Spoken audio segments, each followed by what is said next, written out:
Okay, let's take a look at exercise 8.2.5. We want to use this given graph of a quadratic function to find the vertex, axis of symmetry, y-intercept, x-intercept, and the domain and range. So let's start with the vertex, which, since this is a downward opening parabola, is the highest point on the graph. And so right here is our vertex. Enough information has been given for us to know from one corner horizontally or vertically to the next of one of these boxes in our grid is 1 unit. We have enough information to determine that. So here I need to move 2 units left and 1, 2, 3, 4 units up to get to the vertex. So the vertex is -2, 4. So that's our vertex.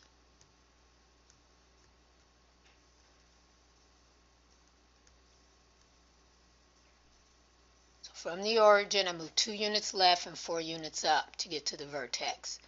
Now the axis of symmetry is the vertical line that passes through the vertex.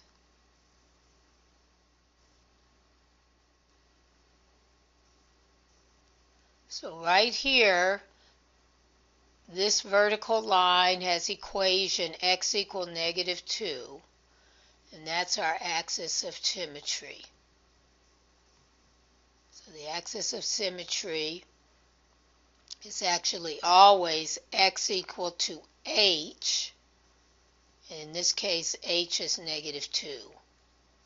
So x equal -2 is the equation of the axis of symmetry.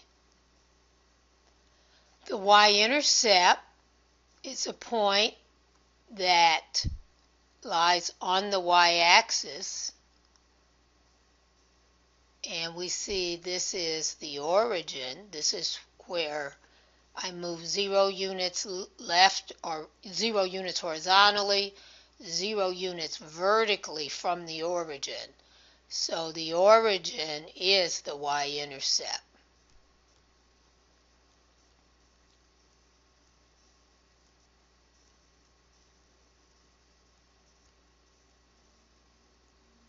We do have 2 x-intercepts, 2 points that lie on the x-axis. One of them is the origin, which is also the y-intercept, and the other one is the point -4, 0.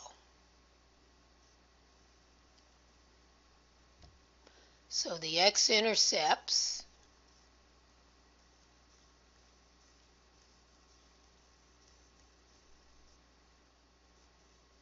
are 0, 0 and -4, 0.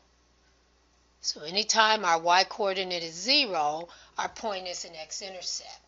Anytime our x-coordinate is a 0, our point is a y-intercept. And so the origin, if it lies on a graph, will be both. All right, now we can see that this function actually continues forever. There really should be arrows, and every time you move down, you have to move. If you're on this end, you move to the right a little bit with every downward movement. Here on the left end, with every downward movement, you move a little more left. So if you move down far enough, all x values will correspond to an x-coordinate that's a point. So, and for all parabolas that have a vertical axis of symmetry, the domain is always all of the real numbers. And these are required or requested to be given in interval notation. So that's what we do. Now the range, we can see that the vertex is the highest point on the graph. So all y's are smaller than that y. So we're moving downward in the y direction. And so when we're talking about y values, all being below one particular y value, then that means we're going from negative infinity to that highest y value, which is 4.